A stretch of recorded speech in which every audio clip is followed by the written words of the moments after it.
तो नीति शास्त्र के अंतर्गत एक बड़े टॉपिक के बारे में चर्चा करेंगे और मैं कहता हूं कि ये सबसे इम्पॉर्टेंट और सबसे बड़ा टॉपिक है। ये आपके 3-4 सब्जेक्ट से जुड़ेगा, ठीक है, इसलिए मैं बहुत ज़्यादा डिटेल से इसको डिस्कस करने जा रहा हूं। टॉपिक है आपका लैंगिक विभेद। लैंगिक विभेद,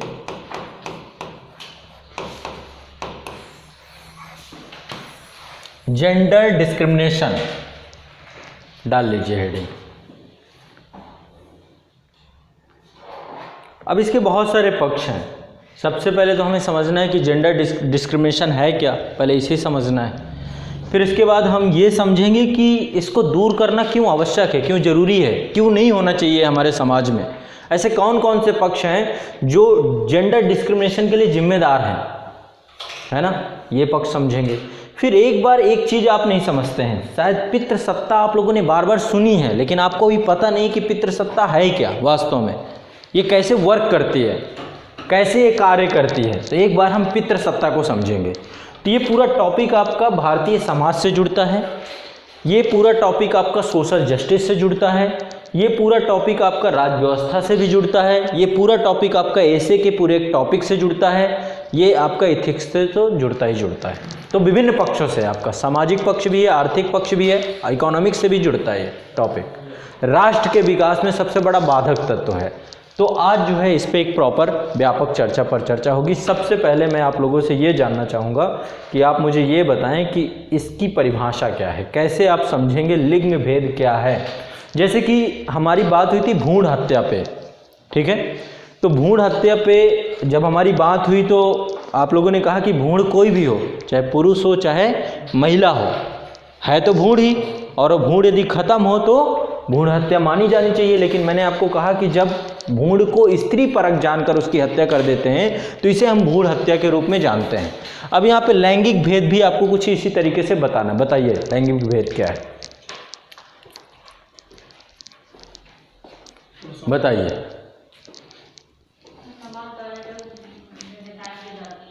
क्या किया जाता है?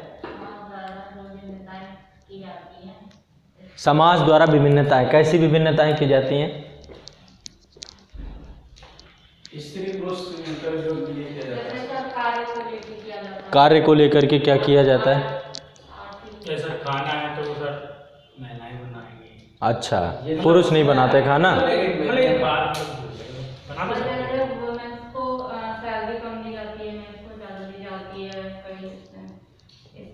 समान कार्य के लिए समान वेतन मिल रहा है, अब नहीं मिल रहा है।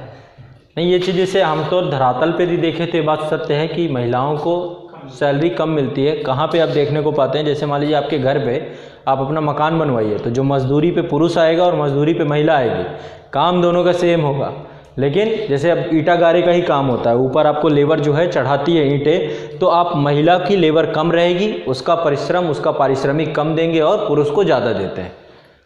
बेलदार का कॉन्सेप्ट होता है ना। और महिला को क्या बोलते हैं? रेजा।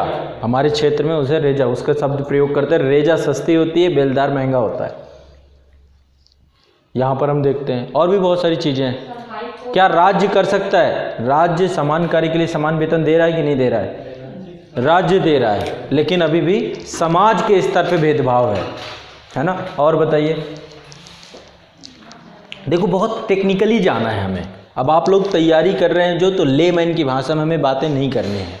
आमतौर पे लैंगिक विभेद का मतलब है लिंग आधारित विभेद, है ना, स्त्री पुरुष के मध्य असमानता का भाव।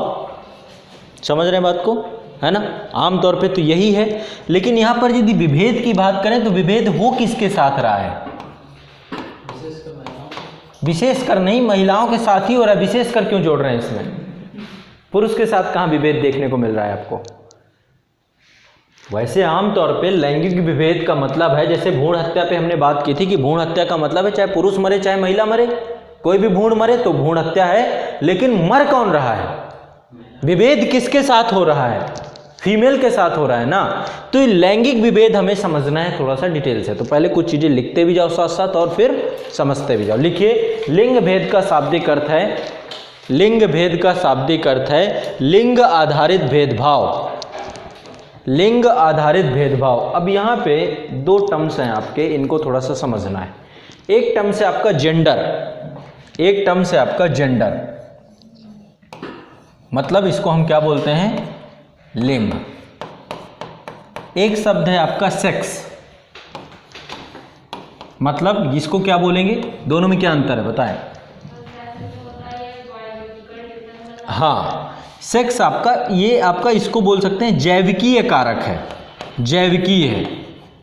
अब क्या है मैं इसको अभी अभी समझाऊंगा। ये आपका समाज ने दिया है, लिंग विभेद सामाजिक कारण है, सामाजिक कारण है, जेंडराइजेशन किया गया चीजों का, सामाजिक कारण है, राजनीतिक कारण है, आर्थिक कारण है, ये प्राकृतिक है, ईश्वर ने दिया है। स्त्री पुरुष के बीच में विभेद ईश्वर ने बनाया है, बनाया कि नहीं बनाया। स्त्री पुरुष में अंतर है, जैविक संरचना में हमारी अंतर है कि नहीं है। पुरुष की जैविक संरचना अलग है और महिला की जैविक संरचना अलग है, ठीक है। प्राकृतिक, इस पे तो हमारा कोई इस पे हाथ नहीं है, रोल नहीं है, ये प्रकृति ने बनाया, नेचर ने बनाया। नेचर ने दायित्व भी अलग अलग सौंपे, पुरुष का दायित्व जो है और महिला का दायित्व, दोनों का दायित्व अलग है, दोनों के अंदर हार्मोनल कंडीशन अलग अलग है, दोनों के अंदर सेक्स क्रोमोसोम भी अलग अलग है, सेक्स लिंग गुणसूत्र भी अलग अलग है कि नहीं है। दोनों की शारीरिक बनावट भी अलग अलग है, ये तो ईश्वर ने दिया। लेकिन जो भेदभाव किया वो समाज ने किया। क्या भेदभाव किया, पुरुष ज्यादा शक्तिशाली है, महिला कमजोर है, इस भावना को जन्म दिया। पुरुष की शारीरिक बनावट और महिला की शारीरिक बनावट पे भेदभाव कर दिया। दोनों के है तो अलग अलग ना, यदि महिला की शारीरिक बनावट यदि कुछ है तो पुरुष की तो बिल्कुल अलग है ना, है ना।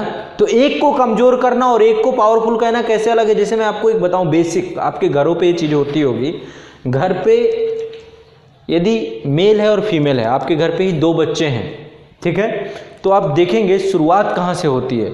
शुरुआत बेसिक्स उनके लिए खिलौने लाने से होती है। तो लड़की के लिए क्या खिलौने लाओगे, लड़के के लिए क्या खिलौने लाओगे, ये किसने किया, ये समाज की देन है, जेंडराइजेशन है, समाज ने विभेद किया। एक ही खिलौने में दोनों नहीं खेल सकते। लड़के के लिए आप बंदूक लेके दे रहे हो, लड़की के लिए किचन सेट लेके दे रहे हो, ये क्या दिखा रहा है आपकी सोच। क्या यहां पे आपने डिस्क्रिमिनेशन किया कि नहीं किया, भेदभाव किया यहां पे। कपड़ों को लेकर के डिस्क्रिमिनेशन,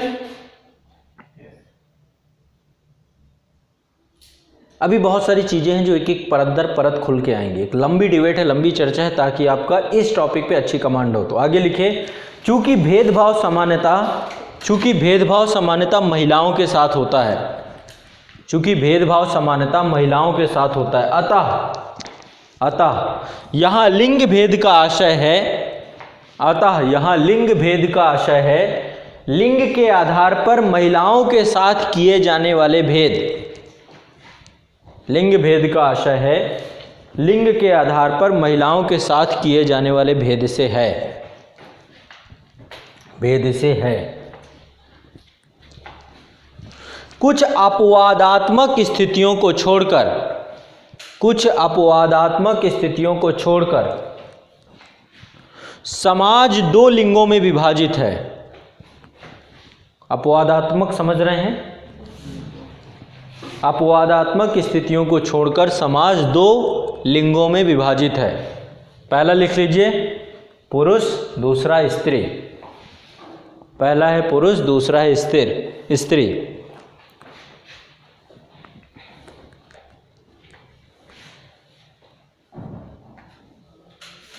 अच्छा, आप समानता से क्या मतलब समझते हैं, समानता की बात कर रहे हैं यहाँ पे, तो हम यही कह रहे हैं ना कि महिला और पुरुष के बीच में असमानता का भाव है।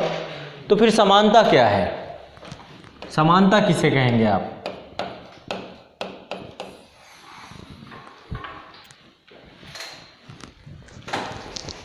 बराबर के अधिकार, बराबर के अधिकार मतलब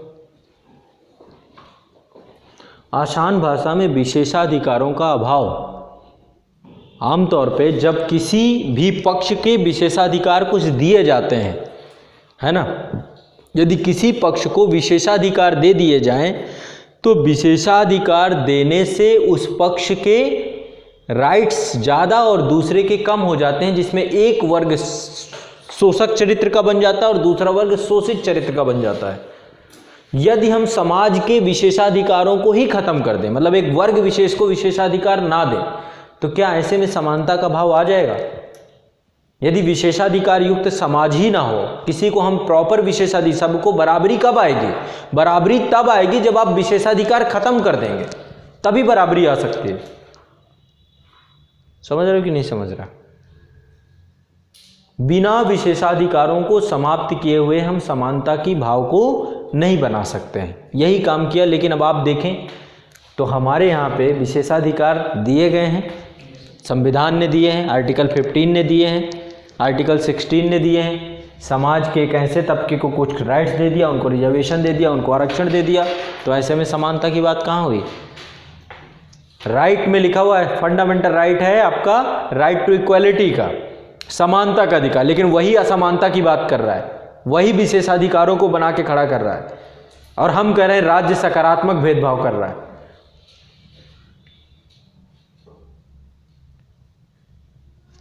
बताइए।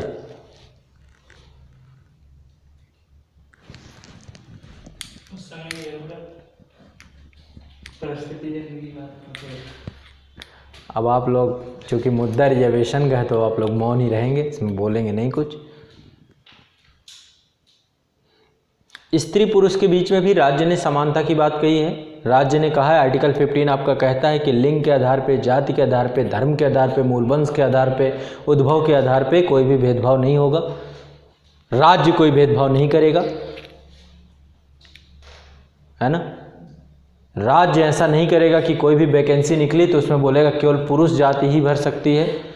लेकिन राज्य अभी तक तो कर ही रहा था, जैसे कि सेना में कर रहा था कि नहीं कर रहा था। अभी बहुत सारे सेना के ऐसे पद हैं जिनमें कर भी रहा है। तो क्या राज्य लैंगिक असमानता को जन्म नहीं दे रहा है? दे रहा है कि नहीं दे रहा है? और जबकि आर्टिकल 15 कहता है कि नहीं देना चाहिए।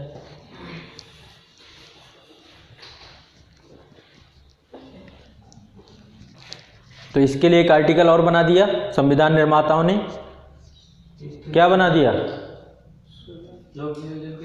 आर्टिकल 33, फंडामेंटल राइट प्रभावी नहीं होंगे। कहाँ, किस पे प्रभावी नहीं होंगे? डिफेंस सेक्टर पे, रक्षा क्षेत्र के कर्मचारियों पे फंडामेंटल राइट निष्प्रभावी रहेंगे। ये भी तो हो गया सर, मान लो युद्ध की स्थिति हो गई। हाँ, वो तो अलग है, वो छोड़ो, आप युद्ध पे नहीं जाओ अभी। इमरजेंसी ले लो सर, मान लो कर्फ्यू लगा, उसमें पुलिस बोले कि मेरा निजता का हनन होगा, हम वहाँ नहीं जाएंगे, ये भी तो हो सकता है।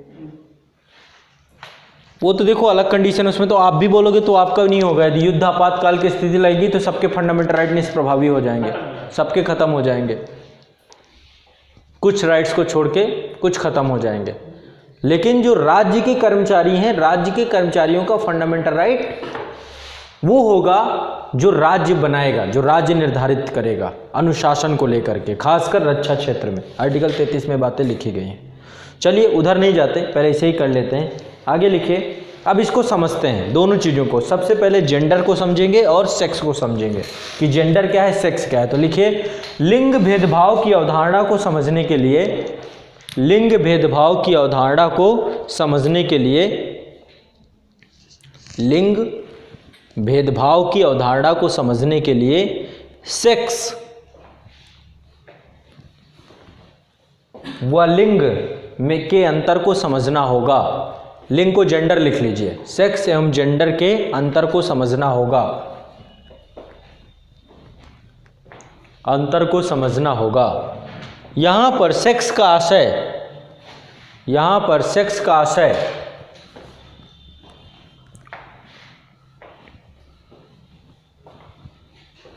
पुरुष व नारी के माध्यम से, पुरुष व नारी के मध्य, ये लिखिए, पुरुष व नारी के मध्य, नारी के मध्य जैव वैज्ञानिक अंतर या प्राकृतिक अंतर से है, जैव वैज्ञानिक अंतर या प्राकृतिक अंतर से है।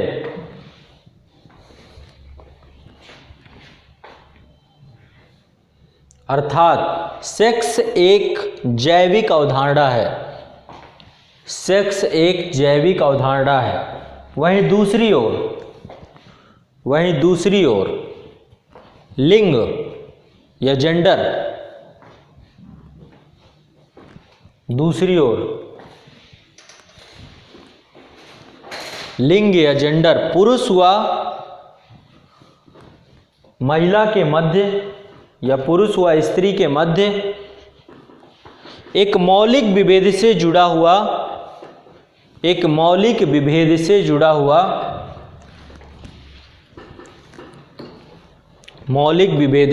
हुआ सामाजिक व सांस्कृतिक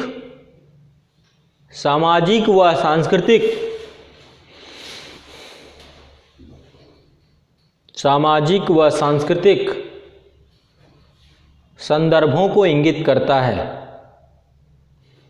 सामाजिक व सांस्कृतिक संदर्भों को इंगित करता है।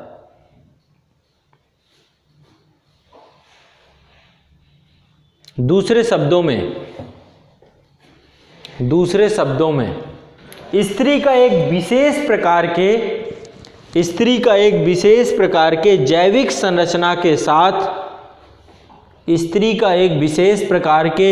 संरचना के साथ जन्म लेना एक प्राकृतिक चीज है या प्राकृतिक विषय वस्तु है। जिस पर उसका कोई बस नहीं है।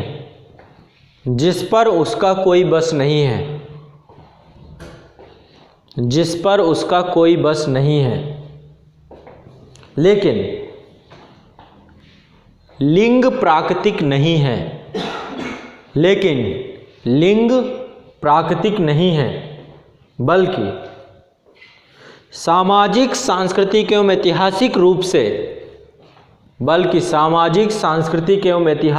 से गढ़ी हुई चीज है, जो बदल सकती है और बदलती भी रहती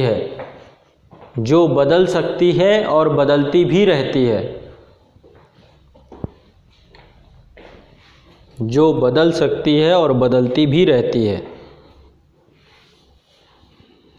अगर लिंग प्राकृतिक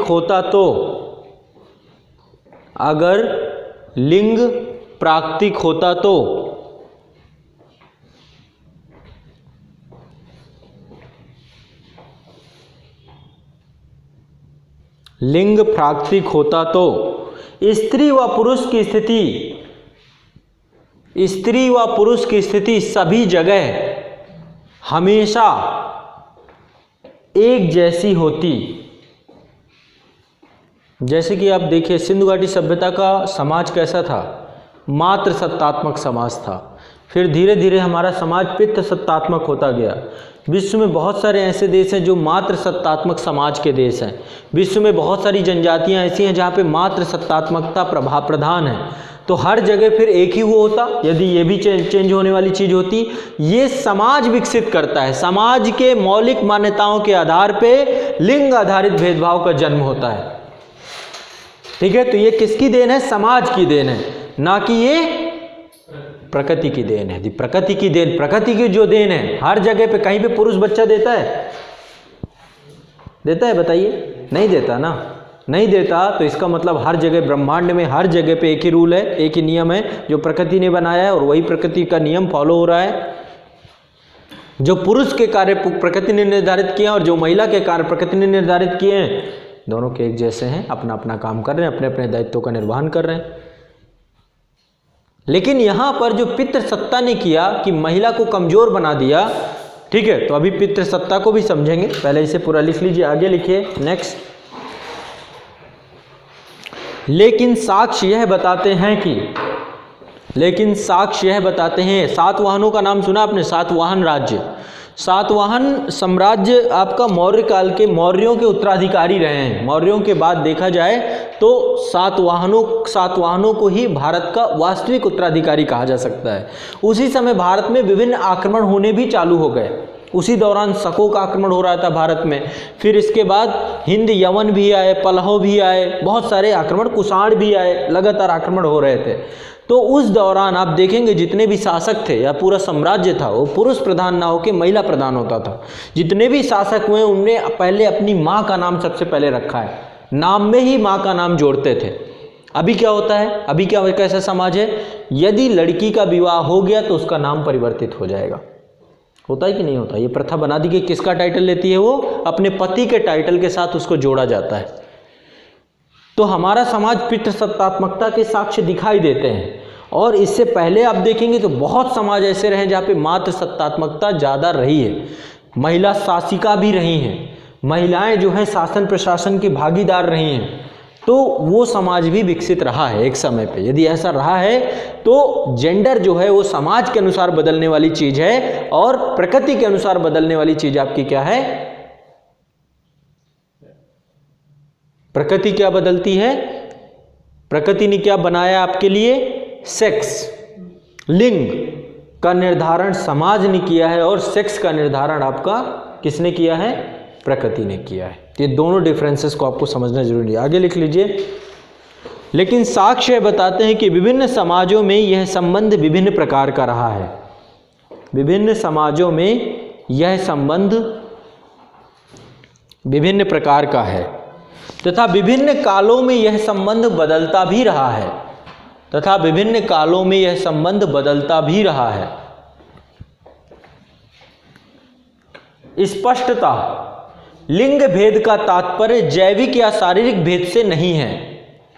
स्पष्टता, लिंग भेद का तात्पर्य जैविकीय या शारीरिक भेद से नहीं है। स्पष्ट, जैविकीय या शारीरिक भेद से नहीं है, बल्कि स्त्री व पुरुष के मध्य सामाजिक संदर्भों में कृत्रिम विभेद से है। बल्कि स्त्री व पुरुष के मध्य सामाजिक संदर्भों में कृत्रिम विभेद से है। कृत्रिम विभेद से है। चूंकि यह भेद कृत्रिम है, चूंकि यह भेद कृत्रिम है अतः इसे दूर किया जाना चाहिए।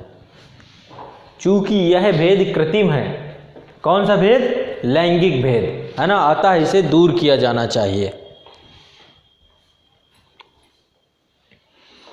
यहां लिंग भेद को दूर करने से आशय, यहां लिंग भेद को दूर करने से आशय स्त्री व पुरुष दोनों को,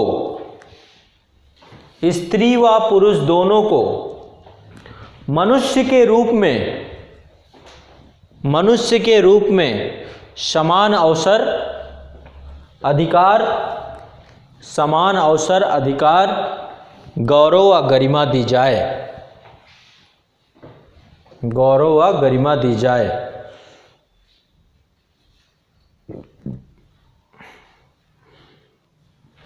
ठीक है, तो दूर करना क्यों आवश्यक है, ये क्यों जरूरी है, बताइए क्यों इसे दूर करना चाहिए?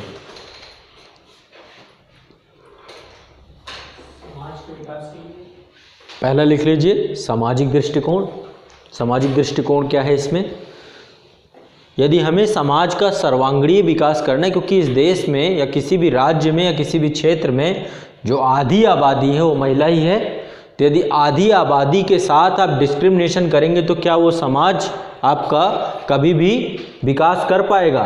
यदि हमें सर्वांगीण विकास करना है तो बहुत ज़रूरी है कि अब मान लीजिए कैसे विभेद, आप महिला को शिक्षा ना दें, उसको शिक्षा के अधिकार से ख़त्म कर दें, आप उसके ऊपर बहुत सारे अपराध हैं, घरेलू हिंसा करें, आप मानसिक तौर पर उसे प्रताड़ना करें, आप उसे बाहर कामकाज न करने जाने दें, उसके कार्य की कोई वैल्यू ना समझें, भ्रूण हत्या जैसे अपराधों से उसे पेट में ही मार दें, तो यदि ऐसे कार्यों से कोई समाज और उसे सिर्फ और सिर्फ भोग की वस्तु समझते रहें तो ऐसे में कोई समाज ग्रो कर पाएगा, विकसित हो पाएगा?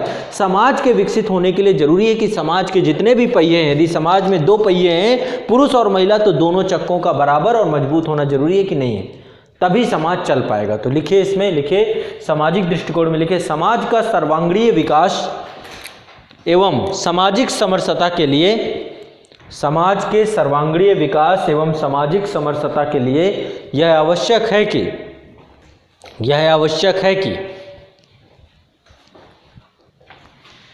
समाज के सभी लोग समाज हित व राष्ट्र हित में योगदान दें।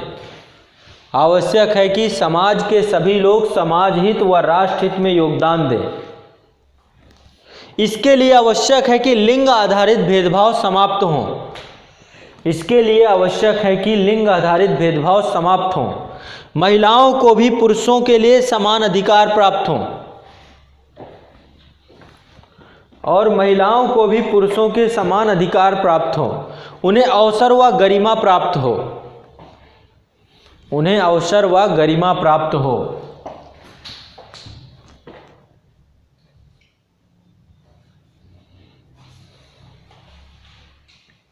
अगला लिखिए नैतिक दृष्टिकोण।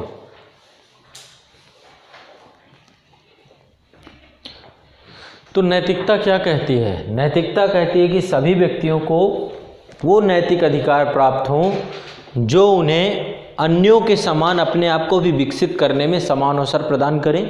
यानी आपको ऐसे राइट मिलने चाहिए जैसे राइट किसी और को मिले हैं, जैसे वो ग्रो कर रहा है। जैसे कोई राष्ट्रपति यदि बन सकता है तो आपके पास भी राइट्स होना चाहिए कि आप भी प्रेसिडेंट ऑफ इंडिया बन सके।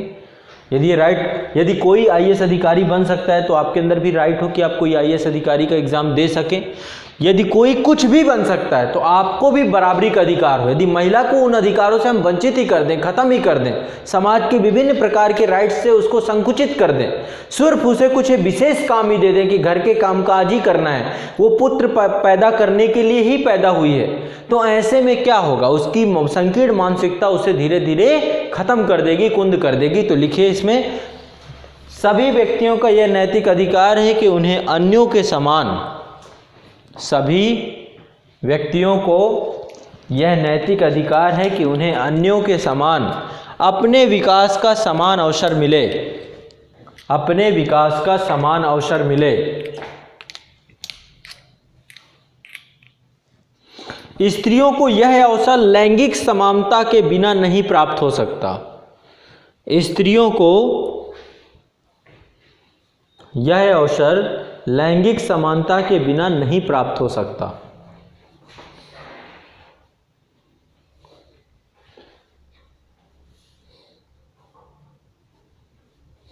ठीक है, अगला पॉइंट लिखिए राजनीतिक दृष्टिकोण।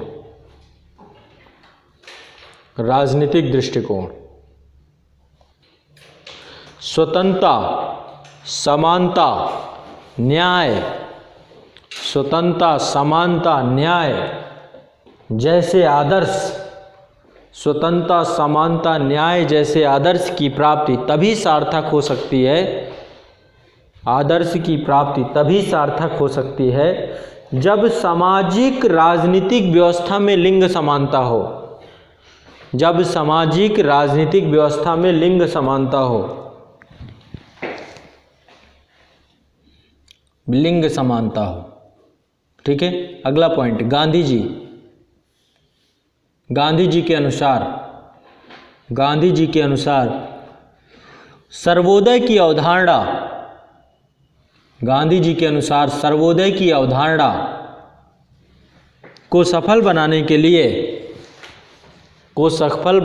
लिए लिंग भेद को समाप्त करना आवश्यक है।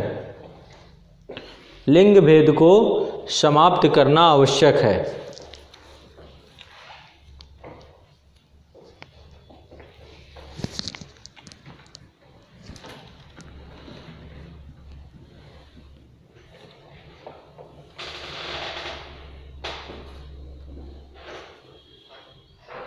अब हम कुछ प्रमाण देखेंगे जिसके माध्यम से हम ये पाएंगे कि वास्तव में लैंगिक असमानता है या नहीं है, या सिर्फ हम बातें ही कर रहे हैं।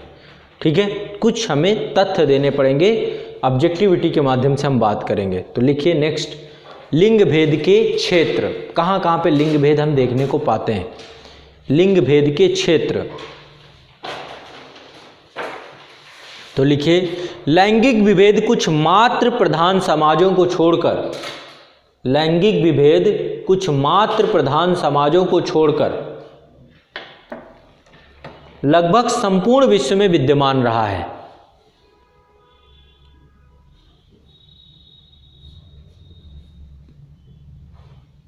विद्यमान रहा है। इसलिए लैंगिक विभेद का अर्थ महिलाओं की निम्नतर या हीनतर स्थिति से ही लगाया जा सकता है। यह निम्नतर स्थिति या उनके प्रति नकारात्मक सोच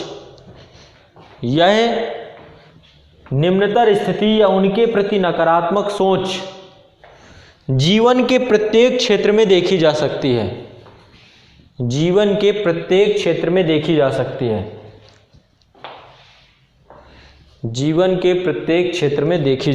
है।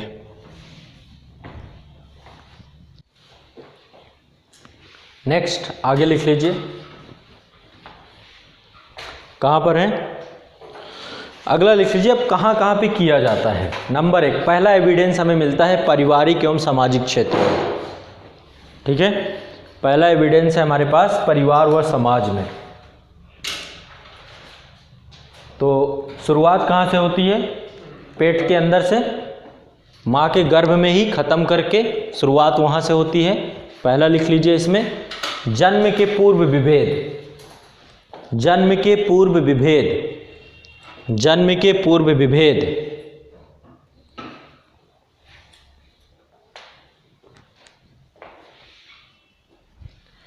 लिख लीजिए भ्रूण परीक्षण एवं भ्रूण हत्या। ये 2 बड़े अपराध, घृणित अपराध हम करते हैं। ठीक है, भ्रूण परीक्षण और भ्रूण हत्या, पेट के अंदर ही बच्ची को मार देना। समझिए अपने आप में कितना घृणित अपराध। उसे पैदा होने का ही राइट नहीं दिया हमने, वहीं ही उसे समाप्त कर दिया। ठीक है, तो इससे आगे की कहानी ही खत्म। अगला पॉइंट लिखिए, दूसरा इसी में, पालन पोषण में विभेद। बेटी और बेटे के पालन पोषण में अंतर किया जाता है। पालन पोषण में विभेद। ठीक, तीसरा पॉइंट, स्त्री की कोई व्यक्तिगत पहचान नहीं है। क्या है स्त्री? किसी की पत्नी है, या किसी की माँ है, या किसी की, है ना, बहन है। यानी उसकी अपनी पर्सनल कोई आइडेंटिटी नहीं मिलती उसको। परिवार में उसका अपना आइडेंटिफिकेशन नहीं है। घर में यदि कोई महिला आपके घर पे आएगी तो ये नहीं बोला जाएगा आपके भाई को कि ये उसका पति है। ये इंट्रोडक्शन नहीं दिया जाएगा। इंट्रोडक्शन हमेशा ये दिया जाएगा कि ये इसकी पत्नी है। आपने उसकी व्यक्तिगत पहचान पुरुष के साथ जोड़ करके बनाई। समझ रहे बात को? तो आइडेंटिफिकेशन हमने परिवारों में ये चीजें, अब देखो अभी के हिसाब से मत देखो, अभी भी है तो बहुत सब जगह नहीं है, सार्वभौमिक नहीं है। ठीक है, जैसे ही आती उसका नाम बदल दिया जाता है, उसकी व्यक्तिगत पहचान समाप्त कर दी जाती है, उसके नाम में उसके पति का नाम जुड़ जाता है। ठीक है, घर छोड़ के उसे आना पड़ता है, यानी उसकी पहचान वहीं से खत्म कर दी गई, दूसरे के घर में उसकी पहचान मिलती है। खुद सोचो, जैसे हम दूसरे के घर जाते हैं हमारी मानसिकता संकीर्ण ऑटोमेटिक हो जाएगी, हम वहीं से दबना चालू हो जाते हैं। ठीक है, क्यों नहीं? पुरुष ने पूरे पितृसत्ता का पूरा षड्यंत्र है पुरुष को मजबूत बनाने के, बहुत सारे कारक बनाए उन्होंने। एक कारक ये भी है, विदाई, बेटी की विदाई करना, कन्यादान करना। पुत्रदान क्यों नहीं होता है? और इसमें धर्म भी इन्वॉल्व हुआ, इस षड्यंत्र में धर्म ने भी इन्वॉल्व किया, उसने महिला को कमजोर बनाने के लिए। सभी धर्मों ने मिलकर पूरा षड्यंत्र रचा, कोई एक धर्म नहीं था इसमें। पहले महिलाओं का उपनयन संस्कार ही नहीं होता था। ठीक है, उनको कहीं पर भी, आपको ये उत्तर वैदिक काल में कुछ महिलाएं आप देखते हैं, उनको ज्ञान लेना, शिक्षा लेना, ये सब राइट्स खत्म कर दिए गए थे उनके। ठीक है, तो आगे लिखिए। अभी इसमें और क्या है? विवाह के बाद स्थिति में परिवर्तन। अब क्या क्या परिवर्तन हो जाता है एक लड़की के विवाह के बाद? क्या क्या परिवर्तन हो जाएगा? पहले तो टाइटल में परिवर्तन हो जाएगा, उसका नाम बदल दिया गया। सिंदूर लगाना, क्यों महिला पर लगाती है सिंदूर? पुरुष को भी लगाना चाहिए। फिर वैवाहिक हो गया है तो एक से एक टिक्की वो भी लगा के चले। मंगलसूत्र पहनना, एक मंगलसूत्र से भी पहनाओ। क्या भाई, वो मंगलसूत्र है, यदि मंगलसूत्र मतलब शुभ चीज है, कोई एक ऐसा बंधन, ऐसा धागा जो उसके शुभ प्रदान करेगा, तो पुरुष को नहीं चाहिए क्या शुभ? क्यों महिला ही मंगलसूत्र पहने? क्यों महिला ही सिंदूर लगाए? क्यों महिला ही सौंदर्य प्रसाधन, उसको टिक बिंदी लगाना अनिवार्य? ये सब अनिवार्यता क्यों? वो भी विवाहित स्त्री, अविवाह, यदि उसका वो विधवा हो जाती है तो फिर सब तोड़वा देते हैं उसको, पुरुष विदुर हो जाए भला, फिर दूसरी शादी करके उसको, समझ रहे हैं। तो लिखिए सारी चीजें, टाइटल परिवर्तन, सिंदूर लगाना, मंगलसूत्र पहनना, बाकी जो आपकी मन की भड़ास हो और लिख सकते हैं महिलाएं, और बहुत सारी चीजें हैं। आगे नेक्स्ट अगला पॉइंट लिखिए, और क्या क्या होता है। क्या आपके घर में जो आपकी बहन है उसको आप अपने परिवार का अभिन्न अंग मानते हैं? नहीं मानते, उसको आप पराया धन ही मान रहे हैं। हमेशा यही घर पे चर्चा होती है, इसकी शादी करके इसको इसके परिवार भेज दो। तो स्त्री को घर पे उसका अभिन्न अंग नहीं माना जाता, पराया धन माना जाता है। और जब महिला दूसरे के घर आती है और उसके घर के विचारों के साथ सामंजस्य नहीं बैठा पाती है, तो उसको घर विभाजन का सबसे बड़ा कारक भी जिम्मेदार दिया जाता है कि देख शादी के बाद ये बदल जाएगा। लड़कों को क्या ताने दिए जाते हैं कि होने दे शादी, फिर तेरे रंग देखेंगे। यानी उसके पीछे का कारक किसको बना दिया गया? महिला को। पुरुष हर कोने से अपने आप को बच के निकल गया।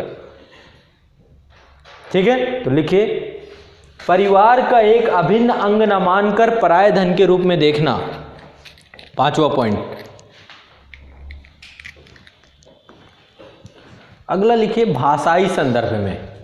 भाषा, ये तो था पारिवारिक संदर्भ में, भाषा के आधार पर, भाषाई संदर्भ में सभी गालियां किसके नाम पे?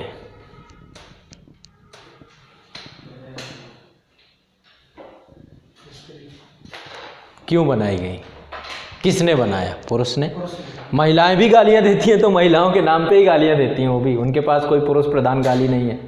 लिखिए, सभी गालियां, सभी अपशब्द, सभी गालियां, सभी अपशब्द महिलाओं से संबंधित हैं।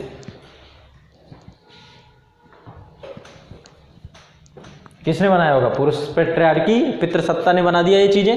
अगला, सभी अच्छे और उच्च पदों को पुल्लिंग नाम बनाया गया है। पुल्लिंग नाम, राष्ट्रपति, प्रधानमंत्री, कोई महिला के नाम से कोई बड़े पद नहीं बनाए जाएंगे।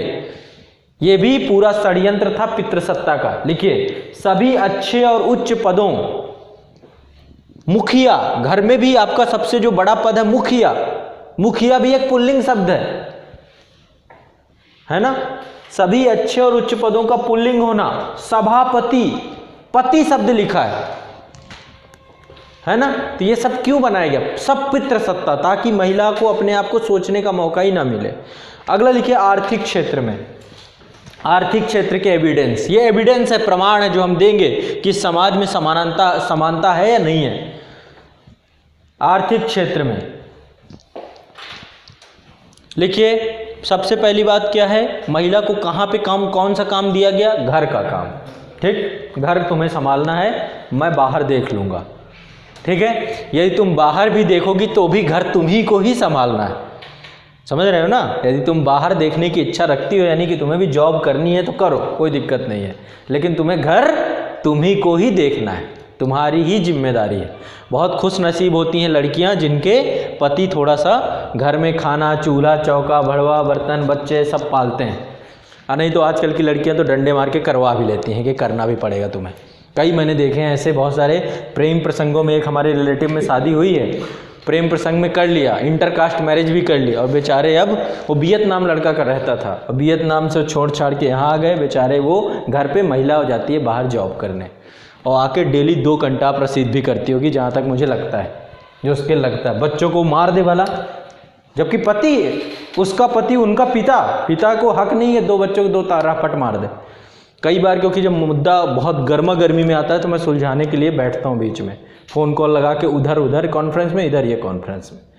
ये कंडीशन मैंने देखी। तो अब थोड़ा सा हो रहा है, लेकिन अभी भी सब जगह नहीं, हर समाज में नहीं ये चीज़ें बनी हैं।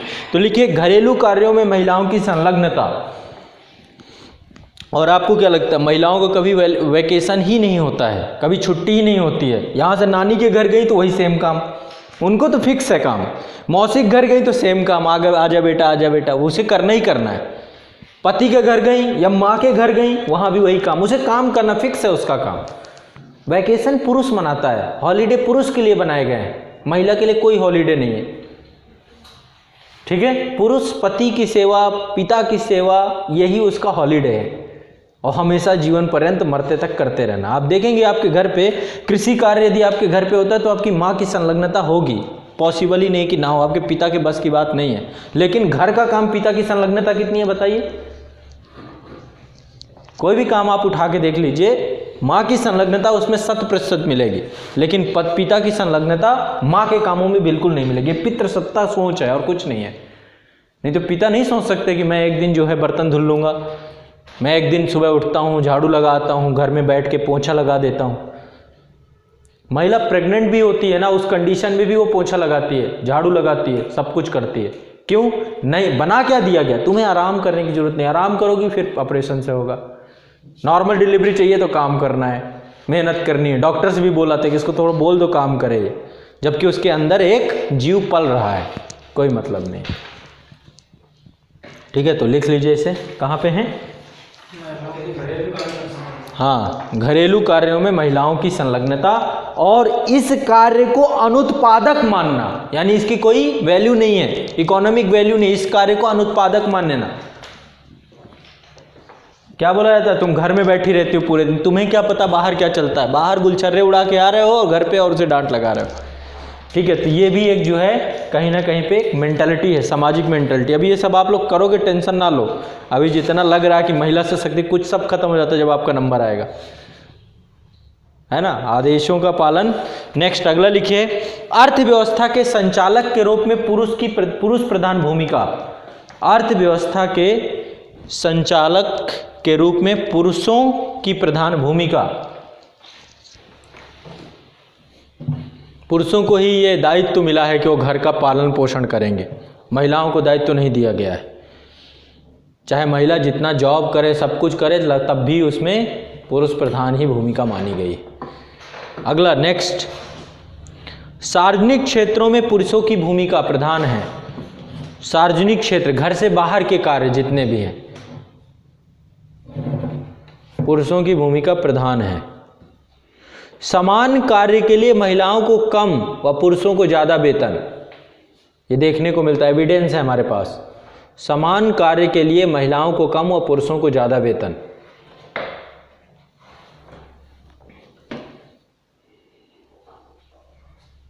अगला नेक्स्ट,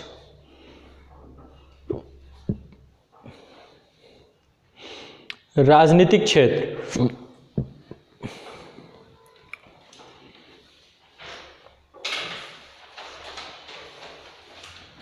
लिखिए, सत्ता का संचालन पुरुषों के द्वारा। एविडेंस के तौर पे देखना हो तो आप लिख सकते हैं यहाँ पे कई सारे कि भाई संसद पार्लियामेंट में, अभी ये जो लेटेस्ट पार्लियामेंट है, महिलाओं का कितना परसेंटेज है, कितनी सीटें हैं, लिख सकते हो, आपको दिख जाएगा कि सत्ता संचालन में महिला का कितना योगदान है, पुरुष का कितना है। अब तो योगदान होने लग गया, पहले तो थे ही नहीं।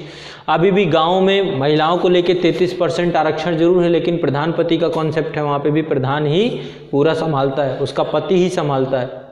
ठीक है, तो लिखिए चीज़ें, सत्ता संचालन में पुरुषों की भूमिका या सत्ता का संचालन पुरुषों द्वारा। अगला लिखिए, नीति निर्धारण में महिलाओं की कम भूमिका। पॉलिसी मेकिंग, डिसीजन मेकिंग, यहाँ पर महिलाओं की भूमिका को हमने 0 कर रखा है।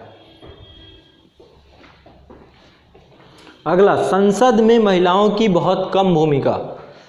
संसद में महिलाओं की बहुत कम भूमिका।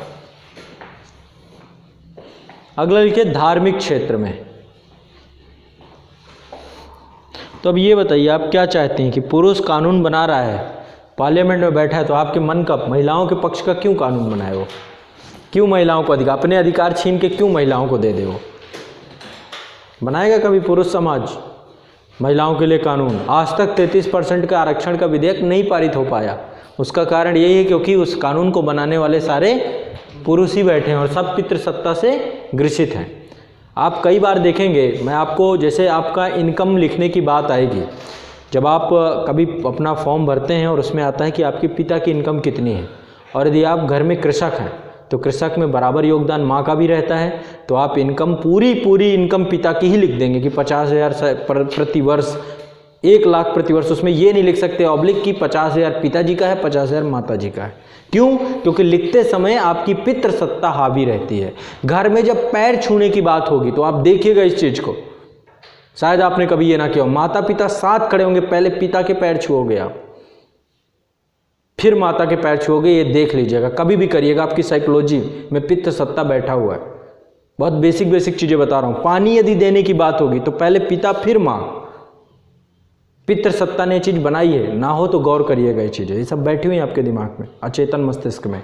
क्योंकि जब आप एक्शन करने जाते हो तो वहां पे पिता को प्राथमिकता देते हो। पैर दबाना होगा तो पहले पिता, माता तो नहीं चलेगी, हो सकता है माता भी। हाँ, ये भी बात है। लड़कियों को बेटा शब्द, बेटू शब्द खूब प्यार से बोलते हैं, लड़के को बेटी बोला कोई है कभी? पितृसत्ता। ठीक है, देखिए सब आपके आसपास बहुत सारे एग्जाम्पल्स दिखेंगे, आप पा जाएंगे एग्जाम्पल्स को। ठीक है, नेक्स्ट आगे लिखिए। धार्मिक क्षेत्र।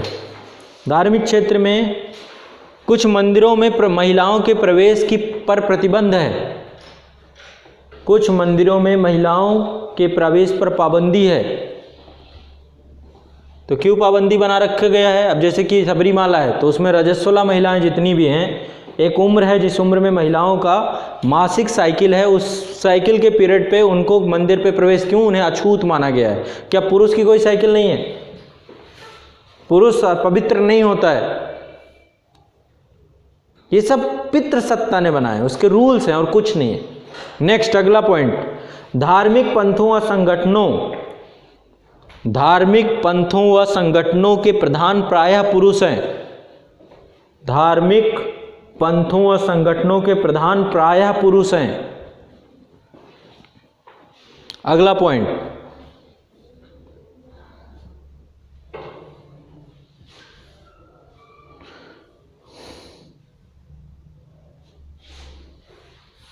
विभिन्न धर्मों में पुरुषों की अपेक्षा महिलाओं के कम अधिकार हैं। विभिन्न धर्मों में पुरुषों की अपेक्षा महिलाओं को कम अधिकार प्राप्त हैं।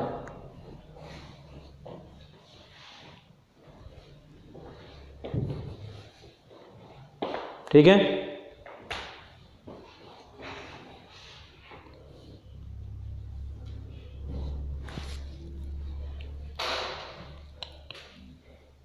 वैसे आप पहले देखेंगे अपने प्राचीन इतिहास में देखेंगे तो एक एक पुरुष कई शादियां करता था। अब श्री कृष्ण के बारे में ही कहा जाता है जैसे, तो बहुत कम एग्जाम्पल आपको मिलेंगे कि एक महिला कई पुरुषों के साथ संबंध बनाती होगी। ठीक है, सिर्फ एक दो एग्जाम्पल छोड़ दे तो द्रौपदी का एग्जाम्पल यदि आप छोड़ दें कि भाई उसके 5 पति थे, कुछ और एग्जाम्पल है हमारे इतिहास में, लेकिन आप देखेंगे ज़्यादातर जो राजा थे पूरा हरम होता था उनका, दासियां होती थी, महारानियां होती थी। ठीक है, तो क्या है ये प्रॉपर? ये दिखाता है पुरुषवादी मानसिकता को, महिलाओं को सिर्फ भोग की वस्तु समझने की मानसिकता को। नेक्स्ट लिखिए, नारीवाद एवं विभिन्न नारीवादी सिद्धांत। हेडिंग डालिए, नारीवाद एवं विभिन्न नारीवादी सिद्धांत। बताइए नारीवाद क्या है?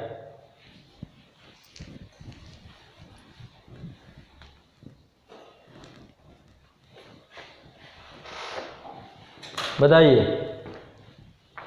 नारीवाद एक विचारधारा है जो महिलाओं के अधिकारों को लेकर के लगातार निरंतर प्रयास कर रही है कि महिलाओं के अधिकारों की रक्षा की जाए। ये मानते हैं कि महिलाओं की स्थिति पुरुषों से हीन है, ये स्वीकार करते हैं, है ना। तो लगातार इस प्रयास में जितने भी नारी मुक्ति को लेकर आंदोलन हुए हैं, ये आंदोलन ही नारीवाद से जुड़ा हुआ है। और इनके कई सारे इन्होंने सिद्धांत दिए हैं। एक सिद्धांत दिया है कि पितृतंत्र, पितृसत्ता, पुरुष प्रधान तंत्र, इस तंत्र के कारण जो है महिला को, और फिर इसी में कई सारे हैं, सेक्स जेंडर विवाद इन्होंने दिया, निजी सार्वजनिक विवाद दिया। तो ये सब चीज़ें हम समझेंगे। पहले सबसे पहले लिखिए इनके बारे में, नारीवाद लिखिए। विभिन्न प्रकार के नारी मुक्ति आंदोलन के लिए नारीवाद शब्द प्रयोग किया गया है। विभिन्न प्रकार के नारी मुक्ति आंदोलन के लिए नारीवाद शब्द प्रयोग किया गया है। यद्यपि विभिन्न नारीवादियों में लिंग विभेद के कारण एवं निदान के संदर्भ में मतभेद हैं।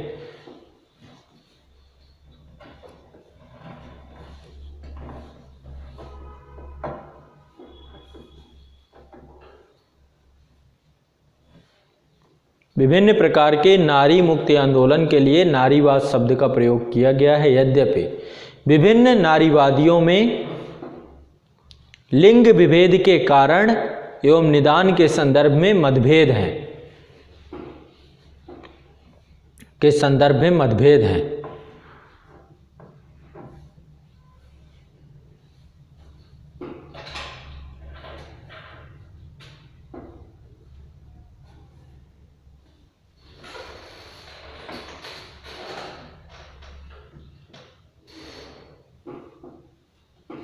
फिर भी सभी नारीवादी यह मानते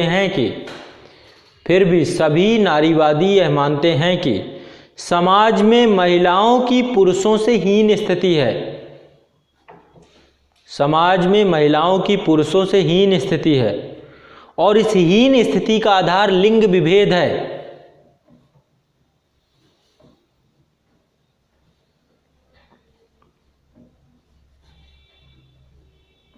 लिंग विभेद है।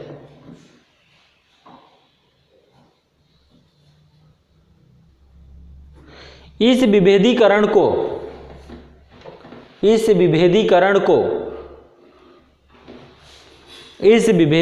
को स्त्री व पुरुष के मध्य प्राकृतिक विभेदों के आधार पर न्यायोचित ठहराया जाता है।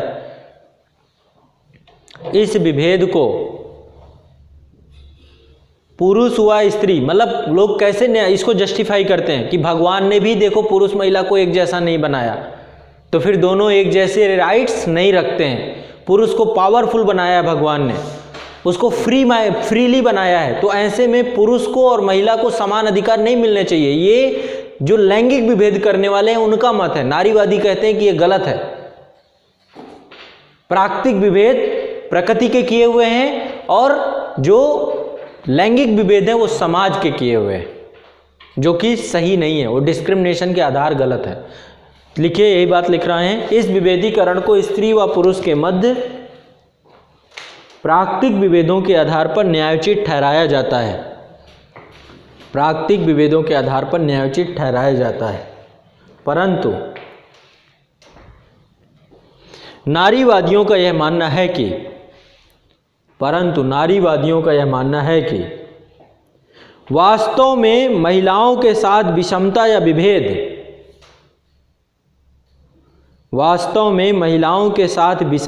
विभेद सामाजिक, सांस्कृतिक तथा आर्थिक शक्ति संरचनाओं पर निर्भर है। सामाजिक, सांस्कृतिक, आर्थिक शक्ति संरचनाओं पर निर्भर है। इसका यौनों के बीच या सेक्स के कारण जैव वैज्ञानिक संबंधों या भेदों से कोई लेना देना नहीं है।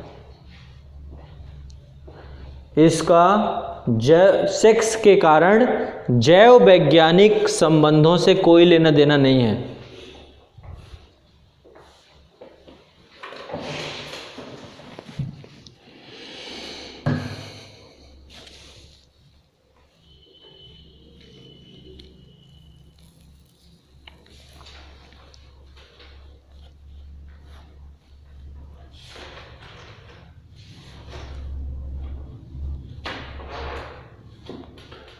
ठीक है, तो नारीवादी कहते हैं कि ये बात सही है कि जैविक आधार पे पुरुष महिला अलग है, लेकिन इसका निष्कर्ष ये नहीं है कि सामाजिक आधार पे भी पुरुष महिला पर विभेद किया जाए।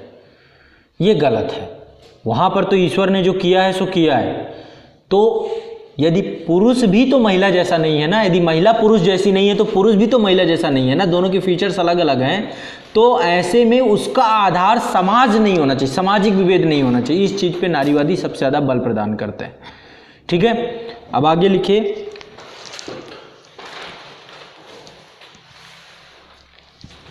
नारीवादी आंदोलन महिला उत्पीड़न के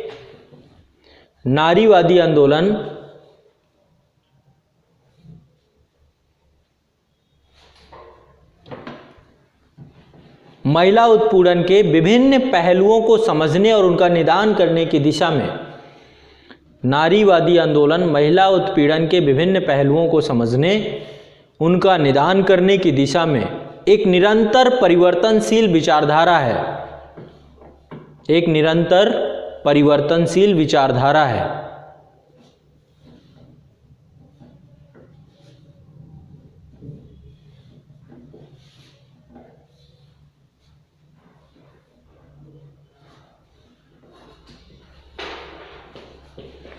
नारीवादी नारी के अधिकारों, नारीवादी नारी के अधिकारों को मानवाधिकारों की सामान्य श्रेणी में मान्यता देने, को मानवाधिकारों की सामान्य श्रेणी में मान्यता देने, स्त्री को सामाजिक न्याय दिलाने, उसे परंपरागत पराधीनता से मुक्ति प्रदान करने, उसे परंपरागत पराधीनता से मुक्ति प्रदान करने, स्त्री पुरुष समानता को स्वीकार करने, स्त्रियों की क्षमता, साहस और योग्यता को पहचानने,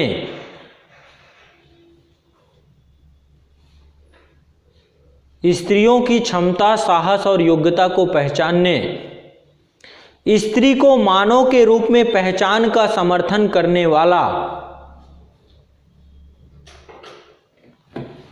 स्त्रियों को मानव के रूप में पहचान का समर्थन करने वाला एक महत्वपूर्ण सिद्धांत के रूप में निरंतर कार्यरत है, एक महत्वपूर्ण सिद्धांत के रूप में निरंतर कार्यरत है। यह नारी के प्रति सामाजिक दृष्टिकोण से, यह नारी के प्रति सामाजिक दृष्टिकोण से भी परिवर्तन लाने का प्रयास करता है।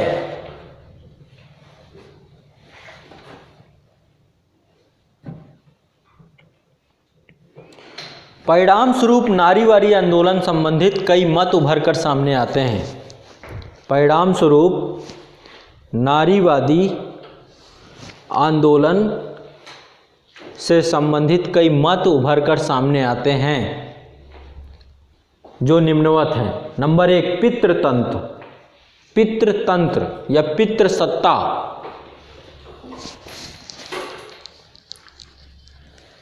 पैट्रियार्की। दूसरा देखिए निजी सार्वजनिक भेद, और तीसरा है आपका सेक्स जेंडर विवाद। ये तीनों विभेदों को हम लोग पढ़ेंगे कल के सेशन में। आज के लिए इतना ही रखेंगे। कल मैं आपको, अभी बहुत सारे पॉइंट हैं, बहुत सारे तर्क हैं, कल के सेशन में पॉसिबल है कि ये टॉपिक हो जाए, ठीक है।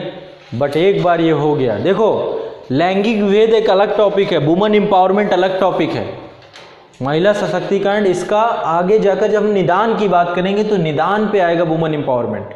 कई बार हम चीज़ों को एक साथ देख करके सोचते हैं कि ये चीज़ें दोनों एक हैं, तो वुमेन एम्पावरमेंट में फिर बाद में आपको लास्ट में ये भी बता दूंगा कि वुमेन एम्पावरमेंट क्या है, महिला सशक्तिकरण का मतलब क्या है।